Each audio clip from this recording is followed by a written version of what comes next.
नमस्कार दोस्तों, मैं नवीन कुशवाहा। यस एकेडमी में आप सभी का स्वागत है। दोस्तों, आज हम इस वीडियो से आधुनिक भारत का इतिहास शुरू करने जा रहे हैं। आप सभी को पता है कि इतिहास 3 भागों में बटा हुआ है, प्राचीन, मध्यकालीन और आधुनिक।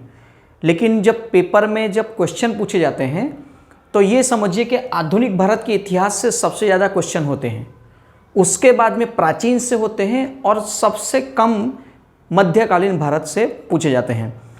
तो दोस्तों, आज हम ये जो आधुनिक भारत का इतिहास का लेक्चर शुरू करने जा रहे हैं, तो उसमें पाठ्यक्रम क्या होगा, हम क्या क्या पढ़ने जा रहे हैं जिससे पेपर में 100% क्वेश्चन आते हैं, वो सिलेबस देखेंगे और आज ही इस वीडियो से थोड़ा बहुत लेक्चर भी पढ़ना शुरू कर देंगे।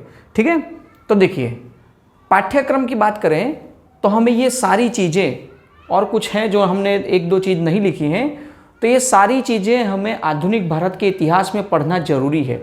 जैसे हम एक फर्स्ट बता दें, भारत में यूरोपीय कंपनी का आगमन, क्या बोला गया है, यूरोपीय कंपनी का आगमन भारत में, तो ये हमें पूरा पढ़ना होगा, जिसकी शुरुआत हम आज से ही थोड़ा बहुत करेंगे।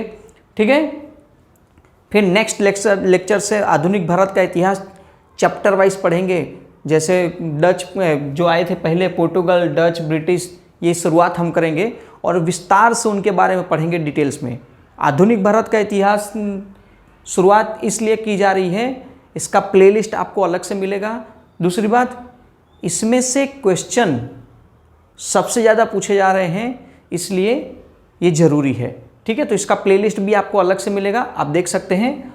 और जो नए बच्चे हैं वो वीडियो भी देख के सही से लिख भी सकते हैं, और साथ में जो भी रेफरेंस बुक्स है उनसे भी आप फॉलो कर सकते हैं। तो फर्स्ट है भारत में यूरोपीय कंपनी का आगमन, ये हमें पढ़ना है विस्तार के साथ। जो यूरोपीय कंपनी आ रही हैं 5 क्रम वाइज। फिर देशी स्वतंत्र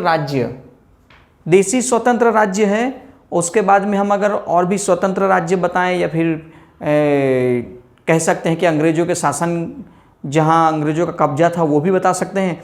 तो बंगाल है, अवध है, हैदराबाद, मराठा, पेशवा वाला, ये सारी चीज़ें अभी हम, मैसूर वगैरह, इन सब में देशी रियासतों में और एक्स्ट्रा जो भी है वो पढ़ना होगा, क्योंकि उनमें से सवाल बनते हैं। आधुनिक भारत के इतिहास की बात हो रही है।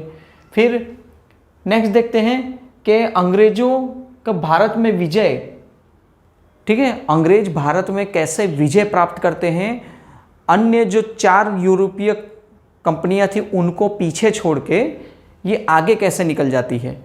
दूसरी बात, अंग्रेजों को प्रशासनिक और आर्थिक नीति, इनकी प्रशासनिक नीति और आर्थिक नीति कैसी थी, राज करो तो कैसे बांटें और कैसे राज करें, और कैसे प्रशासनिक नीतियां बनाई थी इन्होंने, इनके बारे में विस्तार से पढ़ना होगा। फिर किसान और जनजातीय आंदोलनों के ऊपर से सवाल पूछा जाता है। आप जितने भी पेपर देते हैं PCS लेवल के, या UP दे लो, या फिर अन्य कोई दे, ये सारे में किसान आंदोलन और जनजातीय आंदोलन के बारे में पूछा जाता है। ठीक है, सिलेबस में ही भेज देते हैं लिख के कि हम ये पूछेंगे। ठीक है, फिर ये 2 कंबाइंड हम पढ़ने जा रहे हैं, 1857 का विद्रोह और भारत में सामाजिक आर्थिक सुधार आंदोलन। 1857 की जब विद्रोह हुआ, क्रांति हुई, उसके बाद तुरंत ही शुरू भी हुआ भारत में सामाजिक धार्मिक सुधार आंदोलन भी शुरू हो गए। ठीक है, क्योंकि डायरेक्ट ईस्ट इंडिया कंपनी का ही शासन शुरू हो गया, तो उसके बाद से समस्याएं और बढ़ने लगी, और इसके वजह से ये भी शुरुआत हो रही है साथ में, तो इनका दोनों को हम कंबाइंड पढ़ेंगे। फिर 1885 से लेके 1947 तक, 1885 से 1949 में जितने राष्ट्रीय आंदोलन और घटनाएं हुई हैं उनको एक क्रम में देखेंगे, एक सीक्वेंस में, कि कौन से समय में कौन सी घटना हुई थी और उसके बाद में कौन सी घटना हुई थी, उन्हें एक विस्तार से एक सीक्वेंस में देख लेंगे।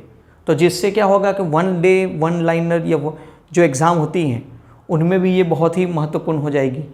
ठीक है। ये पाठ्यक्रम हम इसलिए समझ रहे हैं क्योंकि हमें आधुनिक भारत के इतिहास में क्या पढ़ना है ये क्लैरिफिकेशन रहेगा। बाद में इनमें बहुत सारी डीप में पढ़ाई होगी।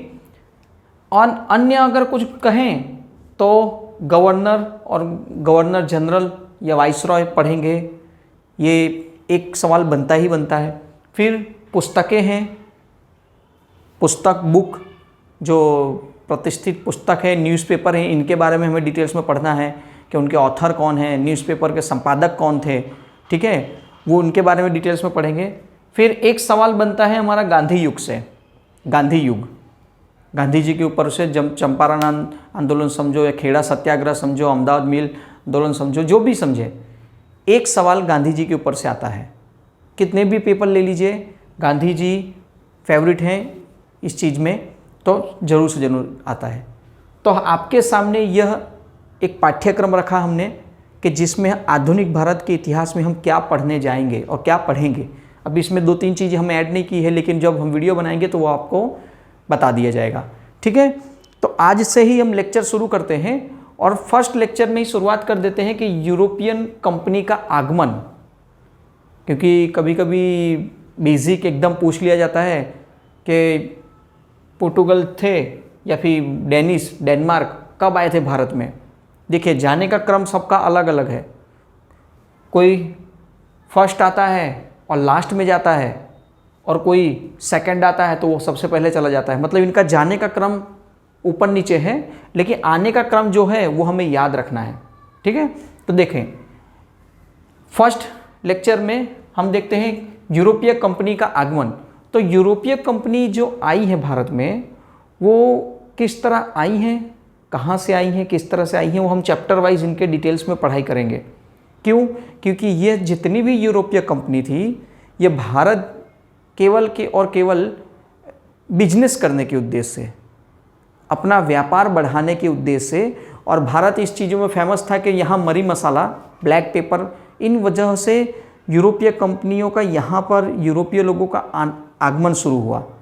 और जैसे जैसे इनको यहाँ फ़ायदा दिखने लगा, मुनाफा दिखने लगा, ये यहीं पे स्थायी होने लगे।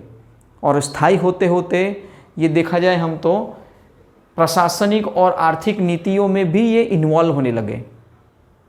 यहीं पे अपना ऑफिस स्थापना कर, यहीं पे फैक्ट्री स्थापना कर दी, यहीं से अपना माल अपने अपने देश ले जाते थे और वहीं से बाद में उसे तैयार करके भारत में ही बेचा करते थे। ये भी हम डिटेल्स में पढ़ेंगे, ठीक है।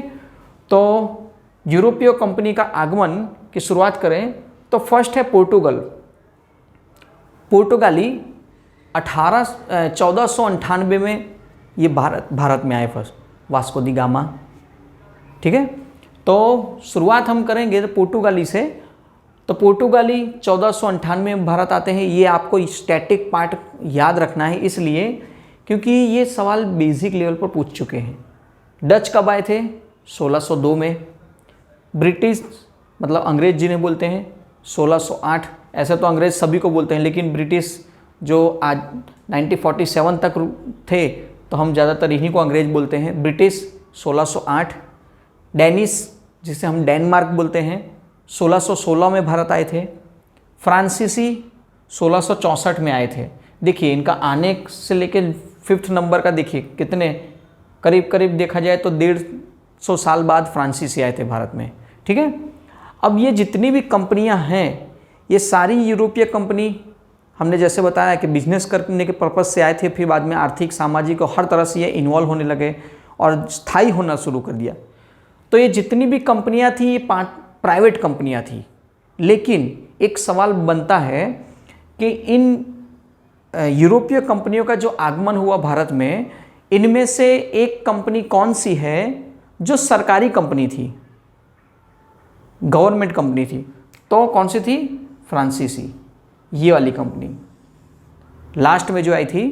तो आपसे एक सवाल बनता है कि भारत में आने वाली सभी कंपनियों में से, यूरोपीय कंपनियों में से एक कौन सी कंपनी है जो गवर्नमेंट कंपनी थी?